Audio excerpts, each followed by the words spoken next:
Il pensait connaître chacun de ses gestes. Cette femme douce, attentionnée, qui n'élevait jamais la voix. Mais quelque chose avait changé. Anne commença à s'éclipser, à mentir, à sourire pour des raisons que Marc ne comprenait plus. Jusqu'au jour où il la suivit. Il la vit monter sur la moto d'un homme et disparaître dans une rue étroite. Ce qu'il découvrit ensuite n'était pas une trahison. C'était quelque chose de bien plus difficile à accepter. Et qui le poussa à se demander combien d'amours sont détruits par le silence. Il était 17h42 lorsque Marc baissa sa casquette et se cacha derrière le lampadaire de la boulangerie. La rue du Jardin des Lilas était calme. Seul le chant des moineaux et une télévision à fort volume s'échappaient d'une maison voisine. Il attendait Anne depuis près d'une demi-heure. C'est alors qu'il la vit. Elle jetait des regards furtifs autour d'elle, agitée.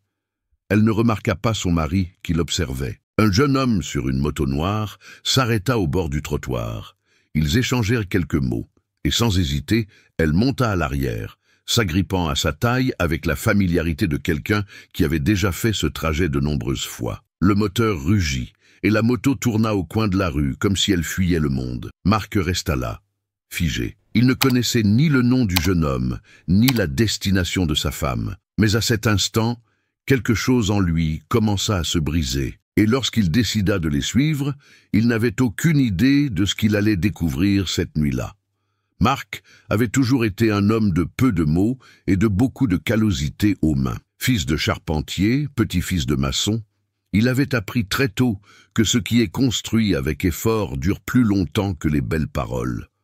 Quand il rencontra Anne, elle portait un uniforme de supermarché usé et le regard le plus serein qu'il eût jamais vu. Il ne lui fallut pas longtemps pour tomber amoureux, non pas pour sa beauté, mais pour le calme qu'elle dégageait, même en portant les lourds fardeaux de la vie. Ils se marièrent simplement. Juste une cérémonie à la mairie, un gâteau modeste et des promesses murmurées avant de dormir. Mais cela suffisait. Cela suffisait jusqu'à ce que le monde commence à se resserrer. L'atelier où Marc travaillait voyait moins de clients. Les petits boulots se faisaient rares. Et la fête de mariage, dont ils avaient rêvé un jour, avec une robe blanche, de la musique et sa mère venant de province, semblait de plus en plus hors de portée. Anne proposa son aide. Elle dit qu'elle pourrait trouver quelque chose, peut-être du ménage. Il refusa aussitôt. « Ma femme n'a pas besoin de s'abaisser pour une fête, » dit-il, la voix dure, comme quelqu'un qui confondait encore fierté et protection. Après cela, Anne devint plus silencieuse. Elle commença à sortir plus souvent, toujours avec des excuses peu convaincantes. « Je vais chez Lucie, je m'occupe de la robe, je dois demander un devis. » Marc devint soupçonneux, d'abord par instinct, puis parce que l'Anne qu'il connaissait ne cachait rien. Un soir, elle revint avec les cheveux mouillés et une tache sur le bras. Elle dit qu'elle avait glissé sur le trottoir. Mais Marc remarqua l'odeur de détergent fort, le même que sa mère utilisait pour nettoyer les salles de bain. Il essaya de l'ignorer, essaya de la croire, mais quelque chose chez Anne était différent. Et au fond, ce qui faisait le plus mal, ce n'était pas d'imaginer une trahison, c'était de sentir qu'elle ne lui faisait plus confiance. C'était un vendredi, après une journée vide à l'atelier, qu'il décida de suivre les mouvements de sa femme. Et c'est là que tout commença à s'effondrer. C'était le genre de rêve que beaucoup qualifieraient de naïf. Mais pour Anne, la célébration du mariage représentait tout ce qu'elle n'avait pas eu. La fête, l'appartenance, un jour où la vie ferait une pause juste pour se concentrer sur elle. Depuis qu'elle était petite fille, elle avait observé les mariages depuis les fenêtres des autres maisons. Elle se souvenait que sa mère disait que c'était pour ceux qui avaient un père présent ou ceux qui pouvaient se permettre de nourrir sans bouche.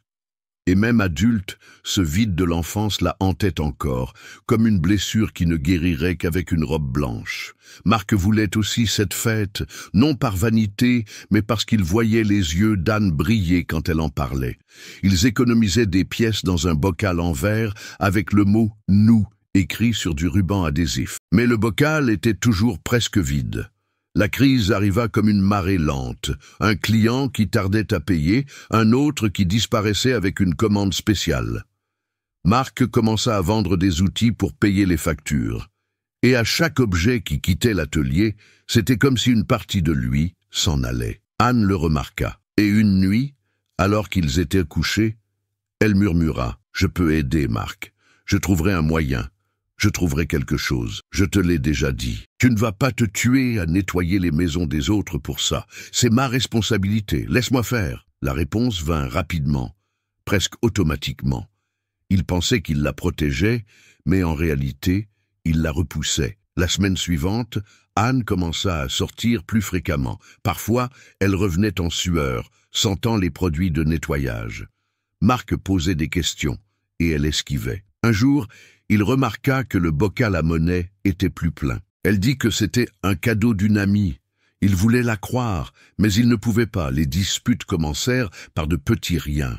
Un commentaire acerbe, un regard de travers. Marc ne dormait plus bien. Il sentait qu'il perdait Anne chaque jour un peu plus. Jusqu'à un dimanche, rentrant tôt de l'atelier, il la vit sortir précipitamment d'un coin de rue. Elle monta sur la moto d'un homme qu'il n'avait jamais vu. Il ne ressemblait pas à un frère, ni à un cousin, ni à un ami. L'image s'imprima dans son esprit comme un film figé. Ce fut la première fois que Marc ressentit quelque chose qu'il ne pouvait nommer. Ce n'était pas de la colère, ni de la jalousie. C'était la peur de perdre la seule chose qui avait encore un sens. Et il pensait toujours qu'il pouvait tout arranger. Le lundi suivant, le ciel était lourd, comme si la journée portait quelque chose que personne ne pouvait voir. Marc quitta la maison avant l'aube, mais pas pour l'atelier. Il s'arrêta 2 rues plus loin, adossé à un arbre, et attendit. À 6h48, Anne sortit. Elle portait le même petit sac et des baskets usées. Elle marchait vite, sans regarder autour d'elle. Le cœur de Marc battait si fort qu'il faillit reculer. Mais son corps continua. Il suivit sa femme jusqu'à l'arrêt de bus du coin. À 7h01, le même motard apparut. Il salua Anne avec un sourire facile et elle lui rendit son sourire. Elle monta sans hésitation, comme si elle ne trahissait personne. Marc hélait un moto-taxi et lui dit de suivre de loin. Leur moto entra dans un quartier isolé, près de la zone industrielle. Elle s'arrêta devant une maison simple, avec un mur fissuré et un portail rouillé. Anne descendit, ajusta ses cheveux et entra par le couloir latéral. Il ne put rien voir de plus. Il ne savait pas qui y habitait. Il ne savait pas ce qu'elle y faisait. Mais dans sa tête, la réponse avait déjà un nom. Trahison. Il rentra chez lui, l'âme lourde comme un sac de pierre. Il s'assit sur le canapé, fixa le cadre photo du salon et resta silencieux pendant plus d'1 heure. Il pensa à tout ce qu'ils avaient construit ensemble. Il pensa à la nuit où ils avaient dormi enlacés sur le sol parce qu'ils n'avaient pas de lit. Le jour où elle avait vendu son propre téléphone pour acheter un nouveau moule pour l'atelier. Chaque petit geste qui lui semblait désormais un mensonge. L'après-midi, il décida de confirmer son soupçon. Il se rendit chez la meilleure amie d'Anne, qu'elle prétendait visiter fréquemment. Il frappa au portail. L'amie apparut, surprise. « Anne, elle n'est pas venue ici. Je crois que ça fait environ 2 semaines qu'on ne s'est pas vu. » Marc la remercia et partit sans un mot. En revenant, il s'arrêta au supermarché et acheta de la bière. Il n'avait pas bu depuis des années, mais il sentait qu'il avait besoin de faire taire les voix dans sa tête. Cette nuit-là, quand Anne franchit la porte, il était déjà assis à l'attendre. « Où étais-tu » demanda-t-il la voix ferme. « Chez mon ami, je te l'ai dit. » Il tenait le verre, mais sa main tremblait. La même amie qui a dit aujourd'hui ne pas t'avoir vu depuis 2 semaines. Le silence entre eux dura quelques secondes, mais parut un siècle. « Marc » commença-t-elle, mais il l'interrompit. « Je t'ai vu. Monter sur la moto de ce type. Aller dans une maison que je ne connais même pas. » Elle pâlit. « Tu m'as suivi ? » ?»« Oui, parce que tu n'es plus la même. Tu mens. Tu disparais. Tu crois que je suis un idiot ?» Anne essaya de parler, mais sa voix la trahit. Il haussa le ton. « Dis-moi la vérité. Tu es avec quelqu'un d'autre ? C'est ça ? Parle !» Elle se recroquevilla. Ses yeux se remplirent de larmes. « Ce n'est pas ça, Marc, ce n'est pas ça. » Mais il n'écoutait plus. « Tu as tout détruit. Je t'ai tout donné. Et toi ?» Anne pleura, appuyée contre le mur. Lui, debout, haletant, semblait un étranger.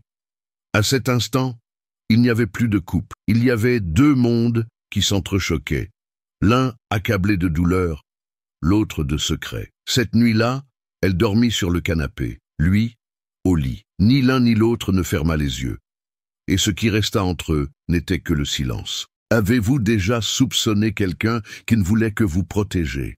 Avez-vous déjà jugé quelqu'un qui essayait de vous aimer en silence? Si cette scène vous a touché de quelque manière que ce soit, commentez ci-dessous avec un simple « oui ». C'est ainsi que je saurai que cette histoire vous atteint. Le lendemain matin, la maison était silencieuse.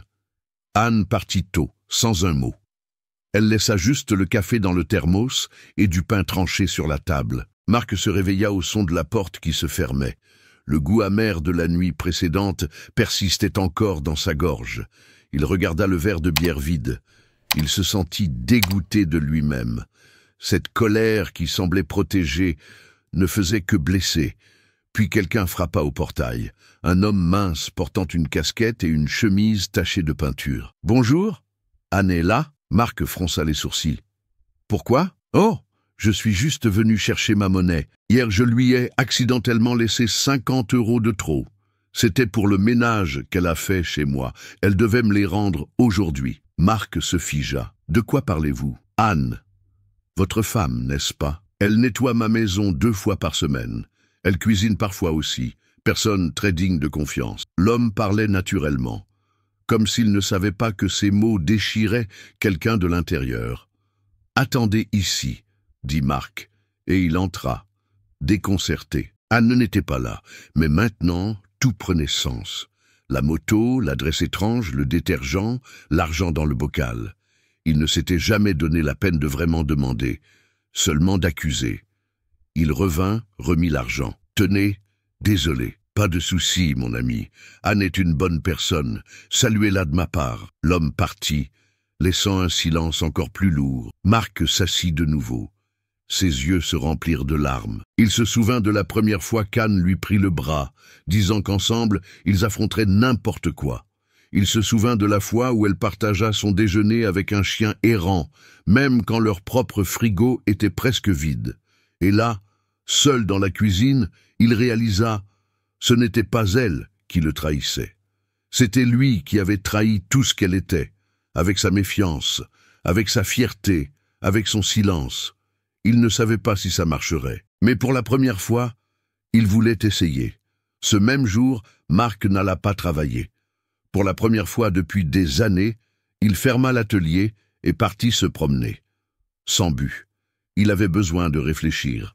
Ou plutôt, il avait besoin de ressentir. Il passa devant le salon de Madame Dubois, où Anne se faisait habituellement couper les cheveux. Il entra. Anne est-elle venue ici? Madame Dubois, ses lunettes autour du cou, sourit tristement. Oui, elle est venue. Mais ces derniers temps, elle ne vient que pour demander les promotions. Elle dit qu'elle veut économiser chaque sou pour une fête. Elle a dit que c'était une surprise pour son mari. Cette phrase frappa la poitrine de Marc comme un coup de massue. Il la remercia et partit, retenant ses larmes. Puis il s'arrêta à la mercerie où Anne achetait des tissus. La propriétaire le reconnut. Anne, elle a acheté du ruban et des petites fleurs blanches le mois dernier. Elle a dit qu'elle voulait faire une boîte cadeau spéciale. Marc ne savait s'il ressentait de la honte ou du regret. Peut-être les deux. Anne se sacrifiait. Et lui, trop aveugle pour voir. Il arriva chez lui en fin d'après-midi. Il ouvrit son tiroir, non pas pour fouiner, mais pour comprendre. À l'intérieur, il trouva un dossier avec des reçus de paiement, des messages imprimés de simples devis de traiteur, même une vieille photo d'eux avec la phrase « Ça arrivera encore » écrite dessus. Il s'assit par terre.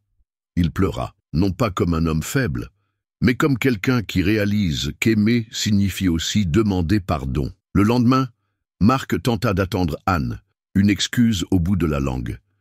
Mais elle ne revint pas, ni cette nuit-là, ni la suivante. Son esprit tournait en boucle.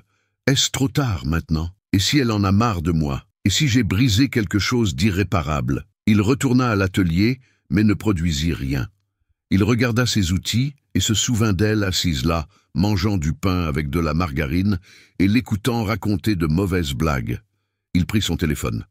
tapa un message, le supprima, appela, raccrocha avant que ça ne sonne. Il sentait que la culpabilité était un poison qu'il avait lui-même choisi de boire. Ce fut le 3e jour de silence que le téléphone sonna enfin. C'était son numéro. Il décrocha le cœur battant. « Marc ?»